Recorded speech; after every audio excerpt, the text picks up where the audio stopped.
Magandang araw sa lahat. Ako si Dr. Renato Bagani at ngayon ay tatalakayin natin ang paksang, ang iyong mga bato ay tahimik na lumalala, mga palatandaan, sanhi at solusyon sa Pilipinas. Alam ba ninyo na sa mismong sandaling ito, ang inyong mga bato ay maaaring tahimik na nasisira nang hindi natin nalalaman?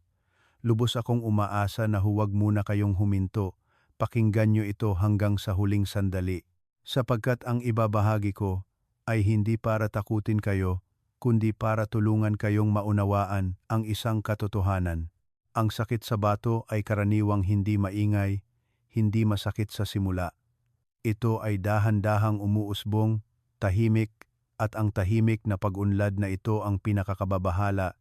Ayon sa maraming istatistika ng medisina sa bansa, mabilis na tumataas ang porsyento ng mga taong mahigit 6 sa taong gulang na may senyales ng pagbaba ng function ng bato, ngunit karamihan ay hindi agad natutuklasan dahil sa kakulangan ng malinaw na sintomas.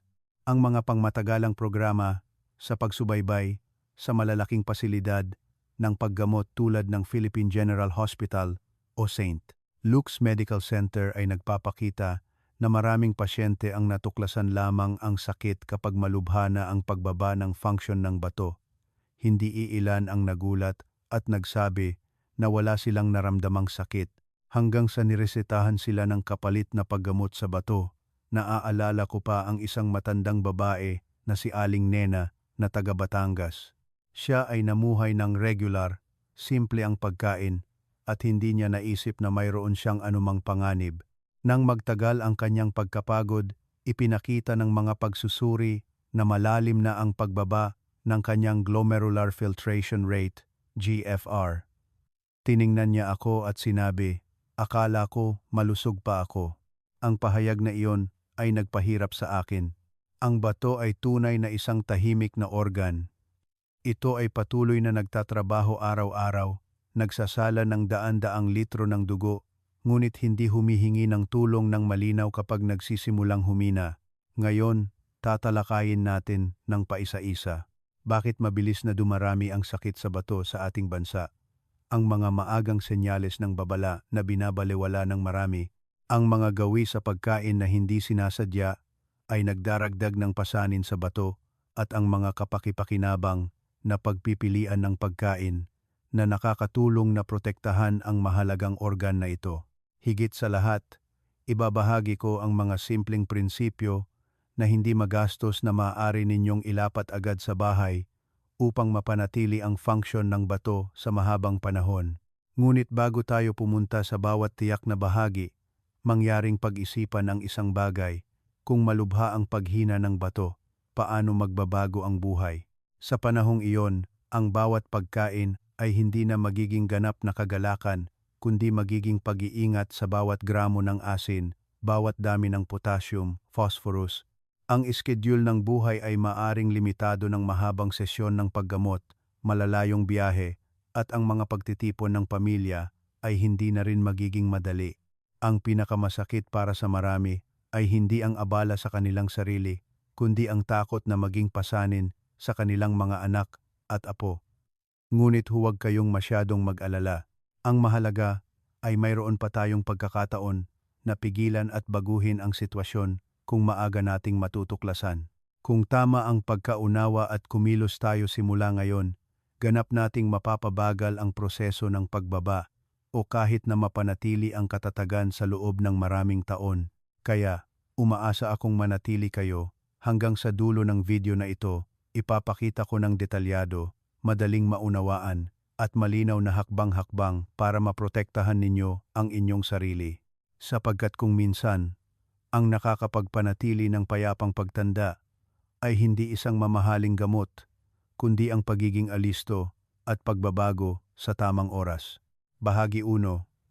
Ano ang ginagawa ng bato? Bakit ito ang sentro ng kontrol ng buhay? Una sa lahat, kailangan nating maunawaan kung ano talaga ang ginagawa ng bato sa katawan. Kapag naintindihan ninyo ito, malalaman ninyo kung bakit ko laging tinatawag ang bato na tahimik na sentro ng kontrol ng buhay. Marami kapag tinatanong kung ano ang tungkulin ng bato ay karaniwang sumasagot na ito ay para gumawa ng ihi. Tama ang sagot na iyon, ngunit maliit na bahagi lamang ito ng buong larawan. Ang bato ay isa sa mga organ na pinakamatibay at pinakadedikado, tahimik, na nagtatrabaho araw at gabi nang hindi nagrereklamo. Madalas kong ipinapaliwanag sa inyo sa pinakamadaling paraan upang mailarawan, isipin ang bato bilang isang sopistikadong sistema ng pagsasala ng tubig sa bahay. Lahat ng dugo sa katawan ay kailangang dumaan sa dalawang bato upang malinis. Araw-araw, nagsasala ang bato ng humigit kumulang 180 litro ng dugo. Isipin ninyo ang isang tangke ng tubig na humigit kumulang 200 litro, halos katumbas ng dami ng dugo na sinasala araw-araw ng dalawang maliliit na organ na nasa likod natin. Ang kamangha-mangha ay sa prosesong iyon, alam ng bato kung ano ang pananatilihin na kailangan ng katawan tulad ng tubig at nutrisyon. Kasabay nito, inaalis nito ang mga basura tulad ng uric acid, nitrogen at mga toxin sa pamamagitan ng ihi. Hindi lang ito filter, kundi isang napakatalino at tumpak na biological classification system. Ngunit ang papel ng bato ay hindi nagtatapos sa pagsasala ng dugo. Inaayos din ng bato ang balanse ng tubig sa katawan. Kapag umiinom kayo ng maraming tubig, dadagdagan ng bato ang paglabas. Kapag kulang ang tubig sa katawan, automatikong pinapanatili ng bato upang maiwasan ang kawalan ng balanse. Sa kabataan, ang mekanismong ito ay gumagana ng flexible, ngunit kapag dumating ang edad midlife at matanda na, unti-unting bumababa ang kakayahang ito, kaya maraming matatanda ang madaling ma-dehydrate nang hindi napapansin o kabaliktaran. Nagpapanatili ng tubig na nagdudulot ng bahagyang pamamaga sa mga kamay at paa. Ang bato ay may papel din sa pagkontrol ng mga electrolyte tulad ng sodium, potassium at calcium. Ito ang mga salik na nagpapasya sa paggana ng puso at nerbiyos. Kung ang antas ng potassium sa dugo ay labis na mataas, maaaring mangyari ang panganib ng arrhythmia ng puso. Hindi ito pananakot, kundi isang medikal na katotohanan. Kapag nasira ang balanse ng electrolyte, maaaring huminto ang puso ng biglaan. Kaya sa tuwing kumakain tayo, umiinom ng gamot o umiinom ng pinakuluang tubig ng gulay, lahat ay may kaugnayan sa kakayahan ng bato na mag-regulate. Hindi lang iyon, naglalabas din ang bato ng hormone renin upang kontrolin ang presyon ng dugo. Kapag mahina ang bato, nagulo ang sistemang ito at may tendensiyang tumaas ang presyon ng dugo. Ang kapansin-pansin ay kapag matagal na tumaas ang presyon ng dugo, patuloy na nasisira ang mga daluyan ng dugo sa bato. Ito ang cycle ng sakit na nararanasan ng maraming matatanda. Ang mataas na presyon ng dugo ay nagdudulot ng paghina ng bato at ang mahinang bato ay nagpapahirap sa pagkontrol ng presyon ng dugo kung hindi matutuklasan ng maaga at maayos ang pagbabago. Ang prosesong ito ay tahimik ngunit patuloy na umuusbong. Ang isa pang mahalagang function na binabalewala ng marami ay ang paggawa ng bato ng hormone na erythropoietin. Bagamat ang pangalan ay tila komplikado, simpleng intindihin na ang hormone na ito ay nagpapadala ng signal sa buto upang gumawa ng mga pulang selula ng dugo. Kapag humina ang bato, bumababa ang dami ng hormone na ito, nagkukulang ang katawan ng mga pulang selula ng dugo, at nagreresulta sa anemia. Iyan ang dahilan kung bakit maraming may mahinang bato ang karaniwang nakakaranas ng matagal na pagkapagod, maputlang balat, at kakulangan sa sigla. Marami sa inyo ang nag-iisip na ito ay senyales lamang ng pagtanda. Ngunit sa katunayan, maaaring may kaugnayan ito sa pagbaba ng function ng bato.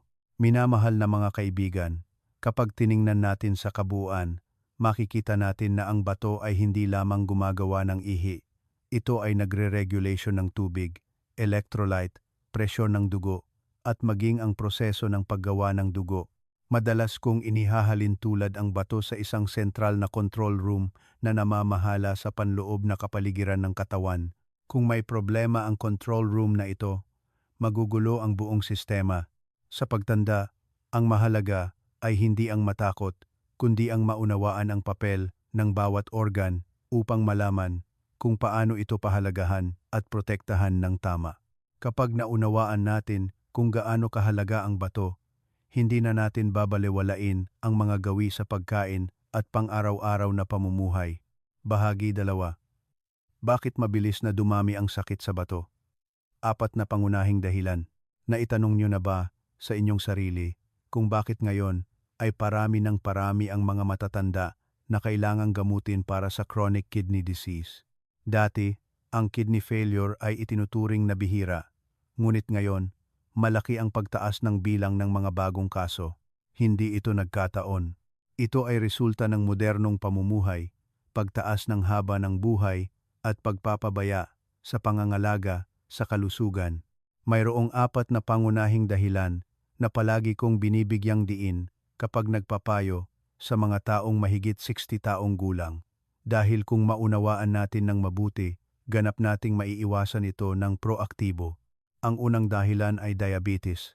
Ito ang pangunahing dahilan. Binubuo nito ang halos kalahati ng mga kaso ng chronic kidney failure, humigit kumulang 40%. Kapag matagal na mataas ang asukal sa dugo, lumalapot ang dugo at nagdudulot ng pinsala sa mga daluyan ng dugo. Madalas kong inihahalin tulad ito sa tubig asukal na umaagos sa mga tubo sa mahabang panahon at nagdudulot ng pagkasira. Ang bato naman ay isang organ na binubuo ng napakaraming maliliit at pinong capillaries na mas pinong kaysa sa buhok. Kapag ang mga daluyan ng dugo na ito ay unti-unting sinisira ng mataas na asukal sa dugo, hihina ang biological filter ng bato. Sa panahong iyon, hindi lamang ang mga basura ang hindi maalis ng lubusan, kundi pati na rin ang mga kinakailangang sangkap tulad ng protina ay maaaring tumulo sa ihi. Ipinapakita ng maraming pag-aaral na kung hindi makontrol ng mabuti ang diabetes sa loob ng 10 hanggang 15 taon, malinaw na tumataas ang panganib ng pinsala sa bato. Ang kapansin-pansin ay ang pinsala na ito ay nangyayari ng tahimik, walang sakit, walang lagnat, walang malalaking sintomas. Kapag natuklasan, malaki na ang pagbaba ng function ng pagsasala. Kaya, para sa mga may mataas na asukal sa dugo, ang pagpapanatili ng matatag na antas ay hindi lamang para protektahan ang cardiovascular system, kundi para protektahan din ang bato sa hinaharap. Ang ikalawang dahilan ay mataas na presyon ng dugo. Nakakita na ako ng maraming kaso na alam nilang may mataas na presyon ng dugo, ngunit hindi regular na umiinom ng gamot dahil akala nila ay wala pang malubhang sintomas. Sa katotohanan, ang mataas na presyon ng dugo ay nangangahulugan na ang presyon sa mga daluyan ng dugo ay patuloy na tumataas. Isipin ninyo na buong lakas ninyong bubuksan ang gripo ng tubig, sa mahabang panahon, mabilis na masisira ang tubo. Ganoon din ang mga daluyan ng dugo sa bato. Ang mataas na presyon ay nagpapalapot ng pader ng daluyan, nagpapaliit nito, at unti-unting binabawasan ang kakayahang mag-supply ng dugo sa mga filtering unit. Kapag bumaba ang daloy ng dugo na nagpapakain sa bato, bumababa rin ang function ng pagsasala. Mayroong mga istatistika na nagpapakita na kung ang systolic blood pressure ay nananatili sa itaas ng 140 mmHg sa loob ng maraming taon, ang bilis ng pagbaba ng function ng bato ay maaaring mas mabilis ng maraming beses kaysa sa mga taong mahusay ang kontrol. Ang panganib ay ang mataas na presyon ng dugo at paghina ng bato ay bumubuo ng isang cycle ng sakit. Ang mataas na presyon ng dugo ay nagpapahina sa bato at ang mahinang bato ay nagpapahirap sa pagkontrol ng presyon ng dugo. Kaya, ang pagkontrol ng presyon ng dugo ay hindi lamang para maiwasan ang stroke, kundi para mapanatili rin ang filter ng buhay na matibay. Ang ikatlong dahilan ay pagtanda. Minamahal na mga kaibigan, isa sa mga natural na dahilan, ngunit may malalim na epekto sa function ng bato, ay ang proseso ng pagtanda. Ang inyong henerasyon ay dumaan sa maraming taon ng pagsisikap, sakripisyo para sa pamilya, at bihirang inuuna ang sariling kalusugan. Sa buong panahong iyon, ang dalawang bato ay tahimik na nagtatrabaho ng walang tigil, nagsasala ng dugo, nagre-regulation ng tubig, at nagpapanatili ng balanse ng electrolyte. Gayunpaman, ayon sa batas ng biology, walang organ ang makakaiwas sa paghina sa paglipas ng panahon. Pagkatapos ng edad 40, natural na nagsisimulang bumaba ang glomerular filtration rate, GFR, na may average na humigit kumulang 1% bawat taon. Ang bilang na ito ay tila maliit sa simula, ngunit kapag pinagsama-sama sa loob ng 2 o 3 dekada, nagiging malaki ang pagbaba. Sa edad 60 o 70, marami ang may GFR na 60 hanggang 70% na lamang kumpara sa kanilang kabataan kahit na walang malinaw na sintomas.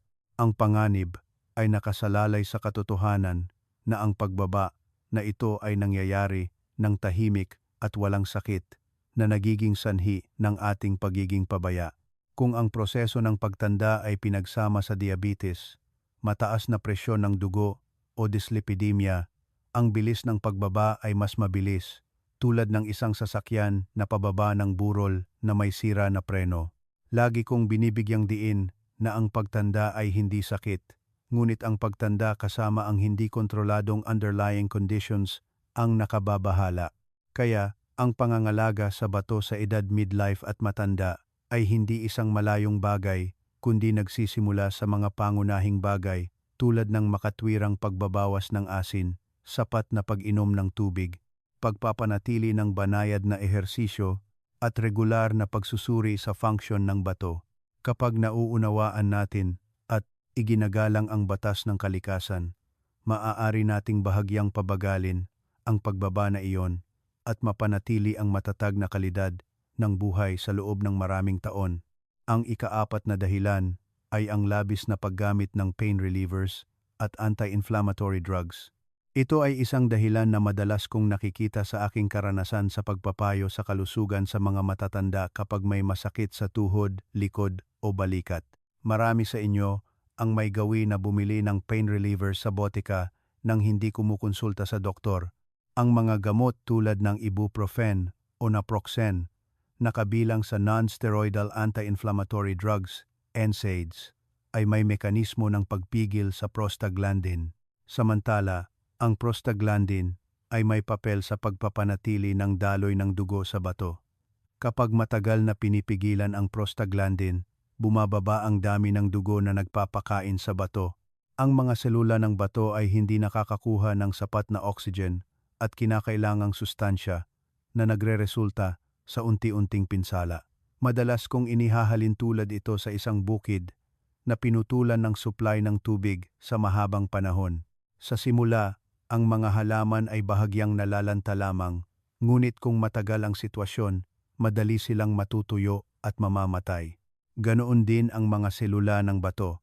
Kung patuloy na kulang sa supply ng dugo, magreresulta ito sa microscopic necrosis at pagbaba ng function ng pagsasala. Ipinapakita ng katotohanan na ang mga taong gumagamit ng pain relievers ng higit sa 15 araw bawat buwan ay may mas mataas na panganib ng mas mabilis na pagbaba ng function ng bato kumpara sa mga hindi umaabuso. Ang kapansin-pansin ay maraming kaso ng pinsala sa bato ang nagsisimula sa paggamit ng gamot para lamang sa pansamantalang sintomas nang hindi ginagamot ang pinagmulan ng sakit sa kasukasuan o osteoarthritis. Sa pagtanda, nababawasan ang kakayahan ng katawan na mag-metabolize at maglabas ng gamot. Kaya, bawat tableta ay nagiging isang potensyal na pasanin para sa bato. Hindi ko tinatanggihan ang papel ng pain relievers sa mga kinakailangang kaso.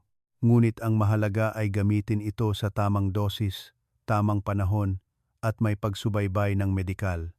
Kung matagal ang sakit, dapat hanapin ang tunay na dahilan sa halip na umasa sa gamot. Sa pagtanda, ang pagiging alisto sa bawat maliit na desisyon ay makakatulong na protektahan ang function ng bato, mapanatili ang homeostasis, at mapanatili ang matatag na paggana ng katawan. Minamahal na mga kaibigan, kapag tiningnan natin ang 4 na dahilan: diabetes, mataas na presyon ng dugo, pagtanda, at labis na paggamit ng pain relievers, makikita natin na karamihan ay may kaugnayan sa mga gawi, sa pamumuhay, at kung paano pinamamahalaan ang mga underlying conditions. Ang kalusugan ay hindi nasa malalaking bagay kundi nasa kaalaman at pagiging proaktibo araw-araw. Kapag pinahahalagahan at pinoprotektahan ninyo ang tahimik na sentro ng kontrol ng buhay, namumuhunan kayo sa mga darating na taon ng kapayapaan at katatagan. Kung nakita ninyong kapakipakinabang ang pagbabahaging ito, mangyaring magkomento ng numero 2 sa ibaba. Iyon ang simpleng paraan para malaman kung interesado pa rin kayo at kasama ako sa paglalakbay na ito ng malusog at may kalidad na pamumuhay araw-araw. Bahagi 3. 7 mapanganib na senyales na ipinadala mula sa bato. Minamahal na mga kaibigan, kung makikilala natin ang mga maagang senyales ng babala mula sa bato, ganap nating makakayang kumilos ng mabilis bago lumala ang sitwasyon. Ang bato ay madalas na tinatawag na tahimik na organ dahil maaari itong unti-unting humina nang hindi nagdudulot ng malinaw na sakit. Dahil sa katahimikan na iyon, maraming tao ang natutuklasan ang sakit kapag nasa huling yugto na. Gayunpaman, laging may paraan ang katawan upang magpadala ng senyales. Ang mahalaga ay kung makikinig kayo o hindi. Unang senyales, pagbabago sa ihi. Ito ang pinakakaraniwan at madaling obserbahan na senyales. Kapag humihina ang function ng pagsasala ng bato, maaaring tumulo ang protina sa ihi na bumubuo ng maraming bula. Kailangan ninyong tandaan na ang normal na bula ay mabilis na nawawala. Ngunit kung pagkatapos ng 10 hanggang 10 minuto, makapal pa rin ang bula at hindi nawawala, maaaring ito ay senyales ng proteinuria. Bukod pa rito, kung ang ihi ay may maitim na kulay tulad ng malapot na tsaa, kulay Coca-Cola o mapula-pula, maaaring ito ay senyales ng dugo sa ihi at kailangan agad na magpatingin. Lagi kong pinapayuhan ang mga matatanda na obserbahan ang kanilang ihi bilang isang pang-araw-araw na ulat sa kalusugan dahil ito ay sumasalamin ng tapat sa panloob na kalagayan ng katawan. Ikalawang senyales, pamamaga ng katawan. Kapag hindi na kaya ng bato na epektibong ilabas ang labis na tubig at sodium, mananatili ang likido sa katawan. Pagkagising sa umaga, makikita ang bahagyang pamamaga sa mukha, lalo na sa paligid ng mga mata. Marami ang nag-iisip na ito ay dahil sa sobrang tulog, ngunit kung madalas itong nangyayari, dapat ninyong tandaan. Sa hapon o gabi, maaaring mamaga ang mga bukong-bukong at binti. Kapag pinindot ang binti, makikita ang bakas ng pamamaga at matagal bago bumalik sa normal. Ito ay senyales ng pitting edema. Ang malalim na marka mula sa pagtanggal ng medyas ay senyales din ng babala. Ang pamamaga ay hindi lamang nakakaapekto sa aesthetics, kundi sumasalamin din sa kawalan ng balanse ng tubig sa katawan na nagpapakita na ang bato ay nasa ilalim ng presyon. Ikatlong senyales, matagal na pagkapagod at kawalan ng lakas. Ang pagbaba ng function ng bato ay nagiging sanhi ng pagtambak ng basura at toksin sa dugo. Kasabay nito, kapag nabawasan ang produksyon ng hormone ng bato na nagpapasigla sa paggawa ng pulang selula ng dugo, madali ang katawan na maanemic. Ang dalawang salik na ito ay pinagsama upang kayo ay laging makaramdam ng pagkaubos. Kahit sapat ang tulog, ang pagkapagod na ito ay hindi katulad ng karaniwang pagod pagkatapos ng isang araw na trabaho, kundi isang matagal na pagkasira, kakulangan ng focus, at minsan ay sinasamahan ng bahagyang pagkahilo. Marami ang nag-iisip na ito ay natural lamang sa pagtanda, ngunit sa katunayan, maaaring ito ay senyales ng pagbaba ng function ng bato. Ika-4 na senyales, tuyong balat at pangangati. Minamahal na mga kaibigan, ang balat ay hindi lamang sumasalamin sa edad, kundi pati na rin sa kalagayan ng mga panloob na organ, lalo na ang bato. Kapag hindi na epektibong naisasala ng bato ang mga basura sa dugo, magtatambak ang mga toksin at mapipilitan ang katawan na maghanap ng ibang paraan upang ilabas. Ang isang bahagi nito ay maaaring lumabas sa balat. Ipinapakita ng maraming pag-aaral na humigit kumulang 68% ng mga pasyenteng may chronic kidney disease ang nakaranas ng matagal na pangangati ng balat o kahit matinding pangangati sa gabi. Ang kakaiba ay ang karaniwang paggamit ng moisturizing cream ay hindi nagpapabuti ng malaki dahil ang dahilan ay hindi nasa ibabaw ng balat kundi nasa kawalan ng balanse ng metabolic sa loob. Bukod sa pangangati, maaaring maging tuyo, magaspang at magbalat ang balat, kulang sa sigla. Marami sa inyo ang nag-iisip na ito ay natural lamang na pagpapakita ng pagtanda. Ngunit kung ang sitwasyong ito ay sinasamahan ng iba pang senyales tulad ng pamamaga o pagkapagod, kailangan nating maging alerto. Lagi kong ipinapaalala na ang balat ay parang salamin na sumasalamin sa kalusugan ng panloob na organ. Kapag ang salamin na iyon ay nagbago ng hindi normal, huwag agad balewalain. Ikalimang senyales, kawalan ng gana sa pagkain at pagduduwal. Kapag ang mga toksin ay natatambak sa dugo dahil hindi na isasala ng lubusan ng bato, apektado rin ang digestive system. Maaari kayong makaramdam na hindi na masarap kumain, nawawalan ng panlasa, o kahit naaamoy pa lang ang pagkain, ay nakakaramdam na ng pagduduwal. Ang ilang tao ay naglalarawan pa ng lasang metal o bakal sa bibig na nagpapahirap sa pagkain. Hindi lang ito pagbabago sa panlasa dahil sa edad kundi maaaring may kaugnayan sa pagtaas ng metabolic products sa dugo. Ang matagal na bahagyang pagduduwal, kabag, at kawalan ng gana sa pagkain ay hahantong sa hindi sinasadyang pagbaba ng timbang at panghihina. Sa mga matatanda, ang malnutrisyon ay nagpapababa ng resistensya na lumilikha ng isang disadvantageous cycle. Kaya kapag nakita ninyo na mas kaunti ang kinakain ninyo kaysa dati ng walang malinaw na dahilan, ituring ninyo itong isang senyales na kailangan ng pagsusuri sa halip na isipin lamang na matanda na kaya kaunti na lang ang kinakain. Ika-6 na senyales, cramps o muscle spasms, lalo na ang cramps sa binti sa gabi na nagpapagising sa inyo sa kalagitnaan ng gabi. Ito ay maaaring resulta ng kawalan ng balanse ng electrolyte, lalo na ang calcium at phosphorus sa dugo. Ang bato ay may papel sa pagkontrol ng mga mineral na ito. Kapag humina ang function, nagbabago ang antas ng electrolyte na nagpapahirap sa mga kalamnan na magspasm ng hindi normal.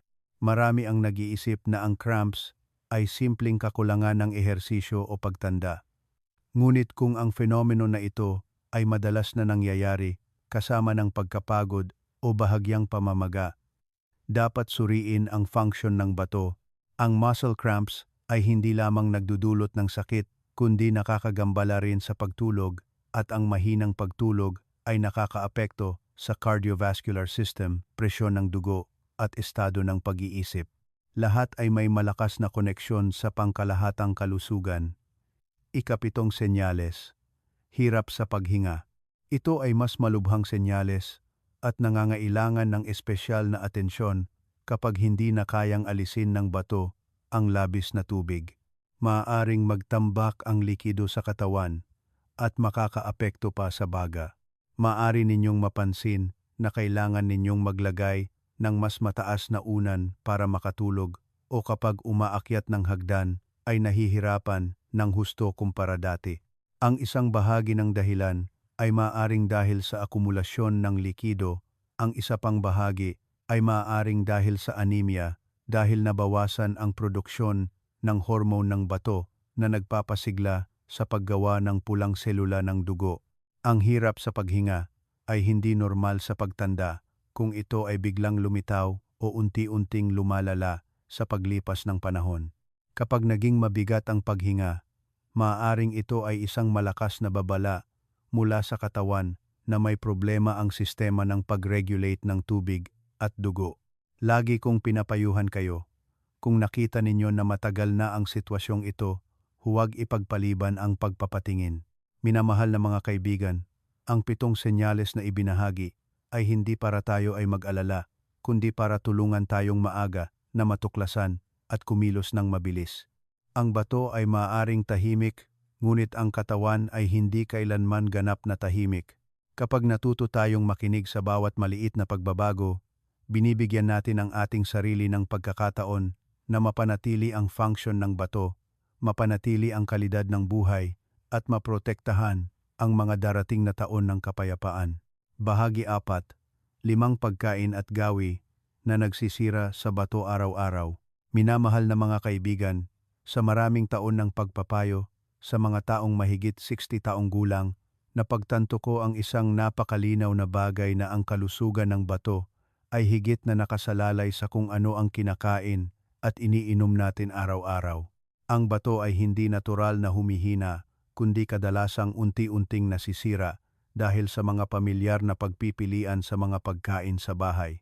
Kaya, ang tamang pag-unawa upang maayos agad ay ang paraan upang maprotektahan ang function ng pagsasala ng dugo sa matatag na paraan.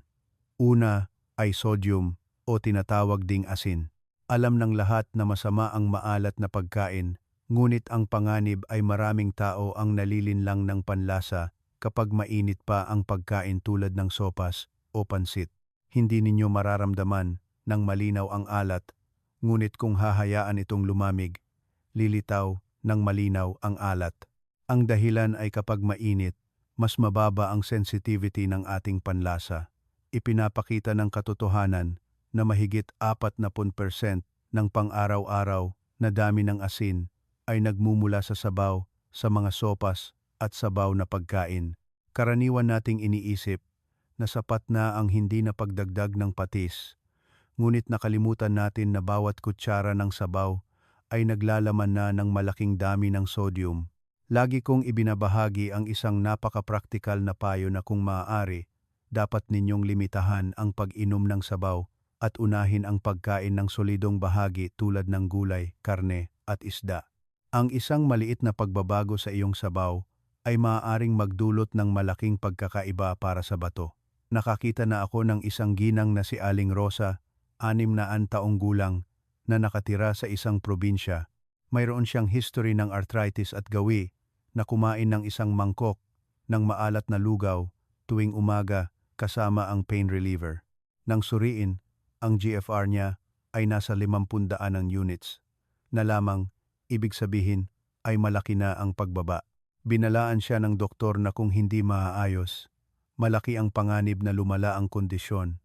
Nagpasya siyang magbago, binawasan niya ang asin sa kanyang pagkain, tinanggal ang gawi na inumin ang lahat ng sabaw, dinagdagan ang gulay, unti-unting binawasan ang pain reliever, at naglakad-lakad ng banayad araw-araw. Pagkatapos ng 8 buwan, bumuti ang kanyang kidney function indices sa 3 units. Ang bilang na iyon ay hindi isang himala, kundi resulta ng disiplina at kamalayan sa pangangalaga sa bato. Ipinapakita ng kwentong ito na sa pamamagitan lamang ng tamang pagbabago, maaari nating pabagalin ang proseso ng paghina. Pangalawa ay ang mga processed foods, hot dogs, bacon, instant noodles, at maraming industrial na nakapakete na produkto ay karaniwang naglalaman ng malaking dami ng artipisyal na phosphorus.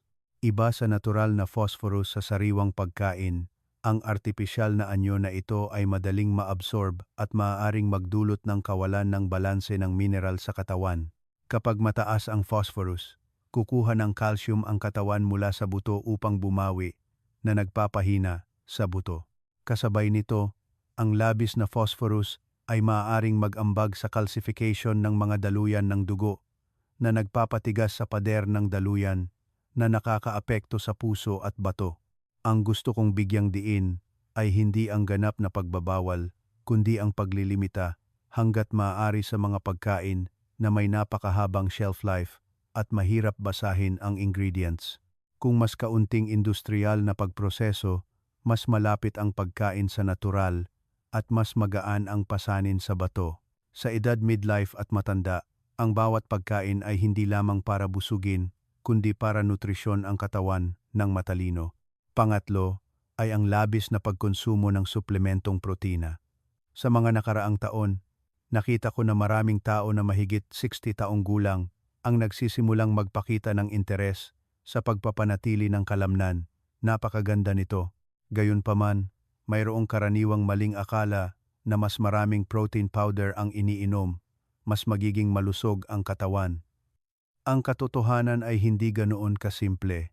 Kapag labis ang pag-inom ng suplementong protina, lalo na sa concentrated form, ang katawan ay gumagawa ng malaking dami ng urea. isang produkto ng metabolic na naglalaman ng nitrogen na kailangang salain at ilabas ng bato. Para sa mga kabataan, ang malusog na bato ay kayang hawakan ang malaking dami ng trabaho sa maikling panahon. Ngunit sa edad midlife at matanda, ang glomerular filtration rate, GFR, ay natural nang bumaba sa paglipas ng panahon. Kapag kailangang hawakan ang labis na basura mula sa sobrang protina, magiging sobrang trabaho ang bato, tulad ng isang lumang filter machine na pinipilit na patakbuhin ng tuloy-tuloy. Madalas kong pinapayuhan kayo na sa edad na ito, ang mahalaga ay hindi ang kumain ng maraming protina, kundi ang kumain ng sapat at mula sa natural na pinagmulan. Ang isang katamtamang dami mula sa tokwa, itlog, maliliit na isda o lean meat ay angkop para sa pagpapanatili ng kalamnan at pagre-regenerate ng mga selula. Ang sobrang protina ay hindi nagpapalakas ng kalamnan. Kung ang katawan ay hindi nag-iihersisyo ng naaayon, magpapataas lamang ito ng pasanin sa bato. Ang pagiging katamtaman ay laging susi sa pangmatagalang kalusugan. Ikaapat ay ang gawin ng pag-inom ng pain relievers. Naitatalakay ko na ang masamang epekto ng labis na paggamit ng anti-inflammatory drugs. Ngunit dito, gusto kong palalimin pa ang usapin tungkol sa gawi. Marami sa inyo ay sa kaunting sakit lang sa likod, pananakit ng tuhod, dahil sa pagbabago ng panahon ay nagmamadali ng uminom ng gamot. Unti-unting nagiging reflex ang pag-inom ng gamot, hindi na pinag-iisipan. Bawat tableta ng pain reliever ay isang uri ng kemikal na kailangang metabolize at ilabas ng katawan. Kapag ginamit ng paulit-ulit, lalo na sa loob ng maraming araw bawat buwan, malinaw na tumataas ang panganib ng pinsala sa bato. Lagi kong hinihikayat kayo na bago isipin ang gamot, subukan muna ang mga simpleng physical therapy tulad ng warm compress, banayad na masahe, stretching exercises o sapat na pahinga. Mayroong mga mechanical pain na malaki ang pagbaba sa pamamagitan lamang ng pagpapabuti ng sirkulasyon ng dugo. Ikalima ay ang alak. Ang alak ay hindi lamang direktang nakakalason sa atay, kundi nagdudulot din ng malaking presyon sa bato. Kapag umiinom ng alak, madaling ma-dehydrate ang katawan dahil pinapataas ng alak ang paglabas ng ihi. Samantala, kailangan ng bato ang sapat na tubig upang mapanatili ang proseso ng pagsasala ng dugo at pag-aalis ng basura. Kung kulang ang tubig sa katawan, lumalapot ang dugo. Kailangan magtrabaho ang bato sa isang malupit na kapaligiran, tulad ng isang filter na kailangang hawakan ang malapot na tubig at kaunting daloy. Bukod pa rito, nakakaapekto rin ang alak sa presyo ng dugo at metabolismo na hindi direktang nagpapataas ng panganib ng paghina ng function ng bato. Ipinapakita ng ilang pag-aaral na ang labis na paggamit ng alak ay maaaring magpataas ng panganib ng pinsala sa bato ng halos doble kumpara sa mga naglilimita. Hindi ko sinasabi na kailangan ninyong iwasan ng ganap sa lahat ng pagkakataon, ngunit ang mahalaga ay bawasan hanggat maaari at umiinom ng may kontrol. Sa edad na ito, ang bawat baso ng alak ay hindi na simpleng kagalakan, kundi maaaring isang tahimik na presyon sa mga panloob na organ. Kung nakita ninyong kapaki-pakinabang ang pagbabahaging ito, mangyaring magkomento ng numero 4 sa ibaba. Iyon ang simpleng paraan para malaman kung interesado pa rin kayo at kasama ako sa paglalakbay na ito ng malusog at may kalidad na pamumuhay araw-araw. Bahagi 5. 3 prutas na nakakapagligtas buhay at tamang paraan ng pagkain. Minamahal na mga kaibigan, bukod sa pag-iwas sa mga nakakapinsalang pagkain, kailangan din nating aktibong pumili ng mga kapaki-pakinabang na pagkain upang mapangalagaan ang mga daluyan ng dugo ng bato araw-araw. Ang bato ay hindi lamang kailangang protektahan mula sa pinsala, kundi kailangan ding nutrisyonan ng mga angkop na sustansya sa maraming pamilyar na prutas. Mayroong 3 uri na partikular na mabuti kung alam ninyo kung paano gamitin ng tama at sa tamang dami. Ang una ay ang blueberries. Ang blueberries ay may katangi-tanging maitim na lilang kulay dahil sa anthocyanin compound, isang grupo ng malakas na antioxidant. Ang anthocyanin ang nakakatulong sa pagpapaluwag ng mga daluyan ng dugo, pagpapabuti ng sirkulasyon ng dugo, at pagprotekta sa panloob na lining ng mga daluyan ng dugo mula sa pinsala ng free radicals. Kapag malusog ang mga daluyan ng dugo, tiyak ang matatag na dalay ng dugo sa bato, kaya napapanatili ng mabuti ang function ng pagsasala ng dugo. Sa mga matatanda, ang arteriosclerosis ay tahimik na nangyayari sa paglipas ng panahon. Ang magandang balita ay ang natural na antioxidant tulad ng nasa blueberries ay maaaring makatulong na pabagalin ang prosesong ito. Bukod pa rito, ang blueberries ay may medyo mababang nilalaman ng asukal kumpara sa maraming matamis na prutas, kaya mas angkop ito para sa mga may diabetes o kailangan kontrolin ang asukal sa dugo. Gayunpaman, ang mahalagang punto na palagi kong binibigyang diin ay ang mabuti ay hindi nangangahulugang mas marami, mas mainam. Ang isang maliit na dakot lamang araw-araw, katumbas ng humigit kumulang isang maliit na tasa, ay sapat na upang magbigay ng kinakailangang dami ng antioxidant. Ang sobrang pagkain ng prutas, kahit na ang mga mabuti na uri, ay maaari pa ring magpataas ng kabuuang asukal sa araw. Ang pagiging katamtaman ay laging ginintuang tuntunin sa nutrisyon ng matatanda. Kung mahirap hanapin o mahal ang sariwang blueberries, maaari kayong pumili ng frozen na walang dagdag na asukal. Ang mahalaga ay basahin ng mabuti ang ingredients upang maiwasan ang mga produkto na may corn syrup o refined sugar. Madalas kong sinasabi sa inyo na ang pangangalaga sa bato ay hindi isang komplikadong bagay, kundi nagsisimula sa maliliit na pagpipilian sa supermarket o palengke araw-araw. Ikalawa ay ang mansanas. Ang mansanas ay isang pamilyar na prutas, madaling bilhin sa palengke o supermarket sa Pilipinas, ngunit ang halaga nito sa kalusugan ng bato at daluyan ng dugo ay madalas na binabalewala. Ang balat ng mansanas ay naglalaman ng quercetin, isang natural na antioxidant na may kakayahang sumuporta sa pagbabawas ng pamamaga at pagprotekta sa pader ng daluyan.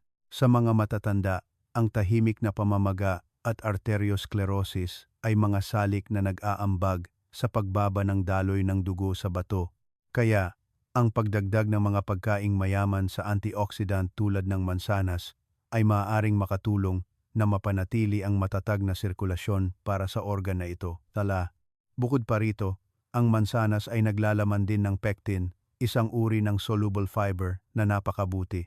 Gumagana ang pectin bilang isang biological sponge sa bituka na tumutulong na sumipsip ng bahagi ng mga toxin at labis na metabolic products, pagkatapos ay ilalabas sa pamamagitan ng dumi. Kapag mas epektibo ang pagtatrabaho ng bituka, mababawasan ang dami ng basura na pumapasok sa dugo, kaya mas magaan ang trabaho ng bato sa proseso ng pagsasala ng dugo. Sa madaling salita, kapag malusog ang digestive system, bumababa rin ang pasanin sa bato. Gayunpaman, palagi kong binibigyang diin na ang lahat ng rekomendasyon sa nutrisyon ay dapat batay sa tiyak na kalagayan ng bawat tao. Kung malaki na ang pagbaba ng function ng bato, lalo na kung may senyales ng mataas na potassium sa dugo, dapat ninyong isaalang-alang ang pagbabalat ng mansanas bago kainin dahil ang balat ay naglalaman ng mas mataas na dami ng potassium. Sa mga taong may medyo matatag na malusog na bato, ang pagkain ng buong mansanas pagkatapos hugasan ng mabuti ay makikinabang ng husto sa quercetin at pectin. Ang mahalaga ay hindi lang ang kinakain, kundi ang pagkain ng may kaalaman. Ang isang mansanas bawat araw ay hindi isang himala. Ngunit kung isasama sa isang balanseng dieta, pinagsama sa pagkontrol ng asin, paglilimita sa mga processed foods, at pagpapanatili ng banayad na ehersisyo, ito ay magiging bahagi ng isang pangmatagalang diskarte sa pangangalaga sa bato. Ang ikatlo ay dalandan. Ang dalandan ay isang pamilyar na prutas, madaling hanapin sa lahat ng rehiyon ng Pilipinas, mula sa palengke ng nayon hanggang sa malalaking supermarket. Bagamat simple, ang nutritional value ng dalandan ay napakahalaga para sa mga daluyan ng dugo at function ng bato. Mayaman ang dalandan sa vitamin C at maraming natural na antioxidant na nakakatulong protektahan ang mga daluyan ng dugo mula sa pinsala ng free radicals. Kasabay nito ay sumusuporta sa pagpapanatili ng elasticity ng sistema ng daluyan ng dugo. Kapag malusog ang mga daluyan ng dugo, mas matatag ang daloy ng dugo sa bato na nakakatulong sa pagpapakain at pagprotekta sa maliliit ngunit napakahalagang filtering units ng bato. Sa edad midlife at matanda, ang proseso ng pagtanda ay nagiging sanhi ng unti-unting pagkawala ng flexibility ng mga daluyan ng dugo, madaling arteriosclerosis. Ang pagdagdag ng mga pagkaing mayaman sa antioxidant tulad ng dalandan ay hindi lamang nakakatulong na mapataas ang resistensya kundi sumusuporta rin sa pagbabawas ng tahimik na pamamaga sa katawan.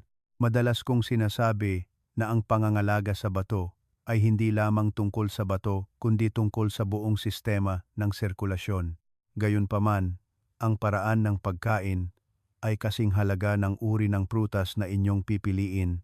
Sa dalandan, ang isang katamtamang dami ng humigit kumulang 2 piraso bawat araw ay angkop para sa karamihan ng mga matatanda na may matatag na function ng bato. Ang sobrang pagkain, lalo na sa mga may problema sa asukal sa dugo, ay maaaring magpataas ng dami ng asukal na iniinom sa isang araw. Kaya, ang laging binibigyang diin ko ay ang balanse at kontrol sa porsyon.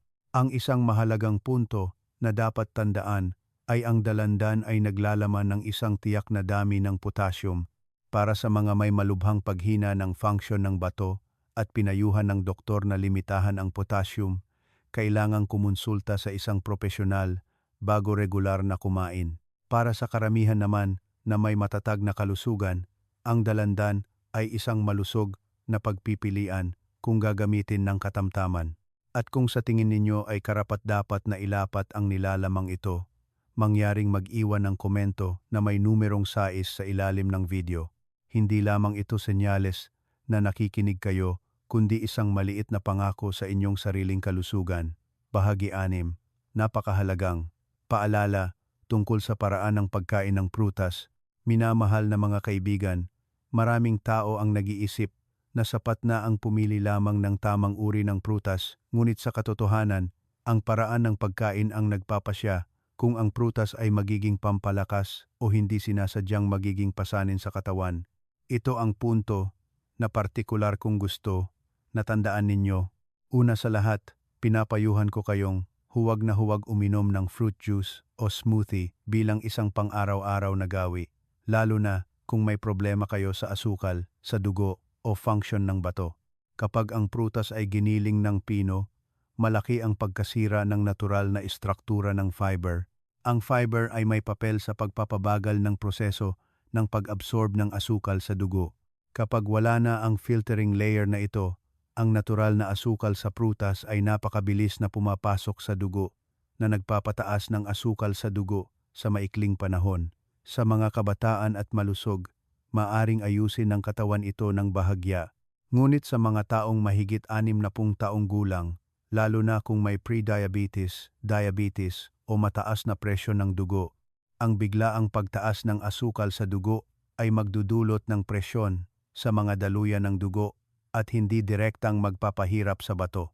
Madalas kong inihahalin tulad ito sa pagbuhos ng malakas na agos ng tubig sa isang filter machine na matagal nang ginagamit. Malinaw na mas mabilis itong masisira. Kaya, ang pinakamahusay na paraan ay kainin ang buong prutas at ngumunguya ng mabuti. Kapag dahan-dahang nginunguya, sapat ang paglabas ng laway, mas epektibo ang paggana ng digestive enzymes at unti-unting na-absorb ang asukal ng matatag. Ang pagkain ng prutas sa ganitong paraan ay hindi lamang nakakatulong sa pagkontrol ng asukal sa dugo, kundi nagdudulot din ng natural na pakiramdam ng kabusugan. Iwasan ang labis na pagkain, iyan ang tamang paraan upang gamitin ang prutas bilang isang natural na pampalakas. Alinsunod sa diwa ng malusog na nutrisyon. Bukod pa rito, dapat din ninyong iwasan ang pinatuyong prutas o delatang prutas. Kapag pinatuyo, nawawala ang tubig, ngunit nananatili ang asukal at potassium, o kaya ay mas lumalapot. Ang isang maliit na dami ng pinatuyong prutas ay maaaring katumbas ng maraming sariwang prutas sa nilalaman ng asukal. At ang dilatang prutas ay karaniwang naglalaman ng dagdag na refined sugar o syrup na nagpapataas ng panganib ng metabolic disorder. Sa mahinang bato, ang pag-inom ng mataas na dami ng potassium ay maaaring magdulot ng kawalan ng balanse ng electrolyte kung nag-aalala kayo tungkol sa dami ng potassium sa prutas. Lalo na kung pinayuhan na kayo ng doktor na limitahan, maaari ninyong ilapat ang simpleng paraan ng paghiwa ng prutas at ibabad sa tubig ng humigit kumulang 2 oras bago kainin. Ang isang bahagi ng potassium ay matutunaw sa tubig at mababawasan ang dami na papasok sa katawan. Gayunpaman, ito ay suporta lamang, hindi kapalit ng propesyonal na payo kapag malubha ang paghina ng function ng bato. Bahagi 7. Mga lihim na gawi para sa malusog na bato. Mahalaga ang gawi kaysa sa suplemento. Minamahal na mga kaibigan, pagkatapos ng maraming taon ng pakikipagtulungan sa mga taong mahigit 60 taong gulang, napagtanto ko ang isang napakalinaw na bagay na ang pang-araw-araw na gawi ay mas mahalaga kaysa sa anumang uri ng suplemento. Maaaring makatulong ang gamot, ngunit ang pamumuhay ang nagpapasya kung gaano katibay ang inyong bato.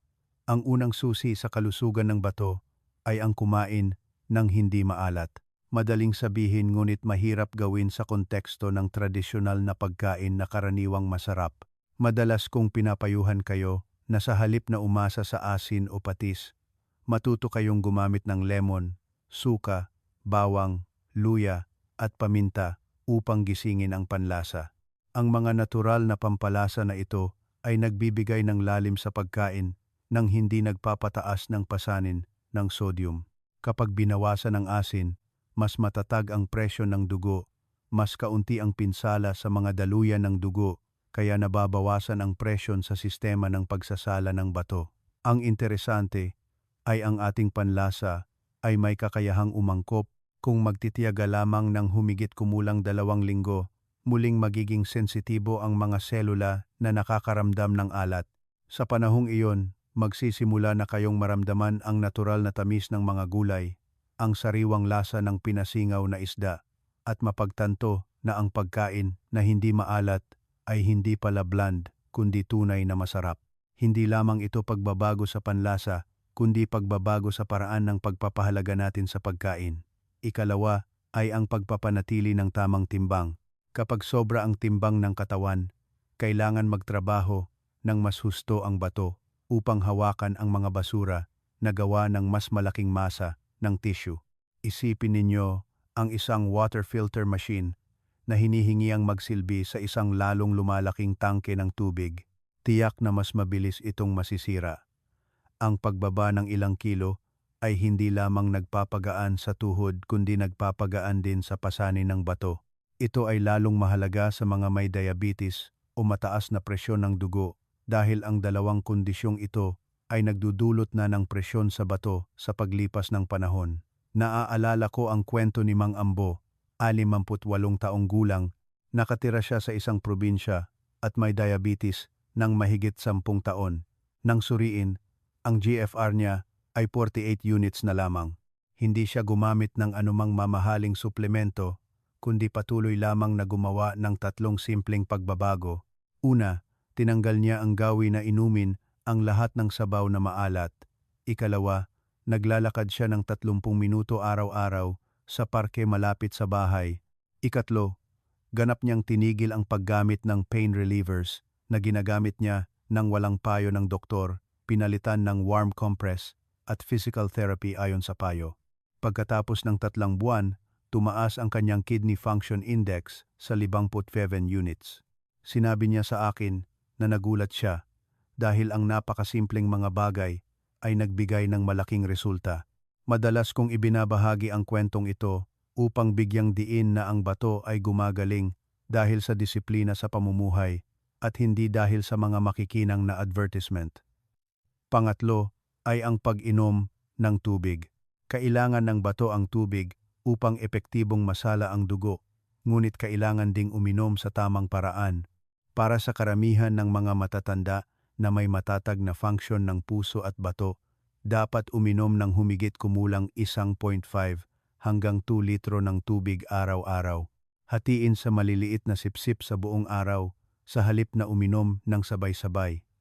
Sa umaga pagkatapos ng paggising, ang isang baso ng maligamgam na tubig ay nakakatulong na simulan ang katawan ng banayad. Bago kumain, maaaring uminom ng isang maliit na baso upang suportahan ang panunaw.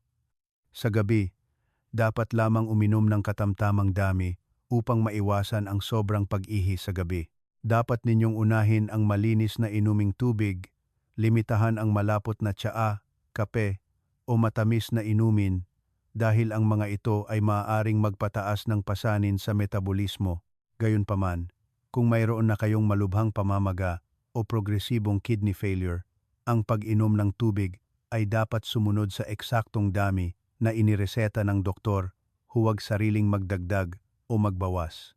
Minamahal na mga kaibigan, ang mga lihim para sa malusog na bato ay hindi malayo. Ito ay ang kumain ng hindi gaanong maalat, maglakad ng ilang hakbang pa, uminom ng tubig ng may kamalayan, at mapanatili ang tamang timbang. Kapag nagbago ang gawi, magbabago rin ang katawan. At sa edad na ito, ang pagiging matatag sa bawat maliit na pagpipilian ay ang pinakamahalagang regalo na maibibigay ninyo sa inyong sarili. Bahagi 8. Babala tungkol sa dietary supplements. Huwag sirain ang sarili sa mabuting hangarin. Madalas akong tinatanong kung anong uri ng kidney supplement ang dapat inumin upang mapabuti ang function ng bato. At ang tapat na sagot na minsan ay nakakadismaya sa marami ay, para sa bato, ang hindi pag-inom ng anumang bagay nang walang ingat ay ang pinakamainam. Sa edad midlife at matanda, hindi na mabilis ang metabolismo ng katawan tulad ng dati. Anumang bagay na iniinom ay kailangan dumaan sa atay para ma-decompose at sa bato para masala at mailabas. Ang dietary supplements ay karaniwang naglalaman ng mga aktibong sangkap sa concentrated, high concentration form. Kapag nag-advertise, pinag-uusapan ang mga benepisyo, ngunit iilan lang ang nagbibigay diin na bawat tableta ay nagdaragdag ng pasanin sa metabolismo. Kung mahina na ang bato, ang sobrang pag-inom ay parang pagdaragdag ng basura sa isang luma at pagod na filter. Ang panganib ay maraming tao ang umiinom nang may hangaring magpalakas, ngunit hindi sinasadya, ay sobra ang pasanin sa katawan. Nakagamot na ako kay Aling Cora, 61 taong gulang. Dahil sa pag-aalala sa kalusugan, bumili at uminom siya ng sabay-sabay ng vitamin D, calcium, omega-3, collagen, at maging ginseng. Naniniwala siya na mas marami, mas mainam. Pagkatapos ng ilang panahon, ipinakita ng mga pagsusuri na bumaba ang function ng bato niya sa 62 units. Nang irekomenda ko sa kanya na itigil ang lahat ng hindi kinakailangang suplemento, lumipat sa balanseng pagkain na may gulay, sariwang prutas, at kontrolin ang asin.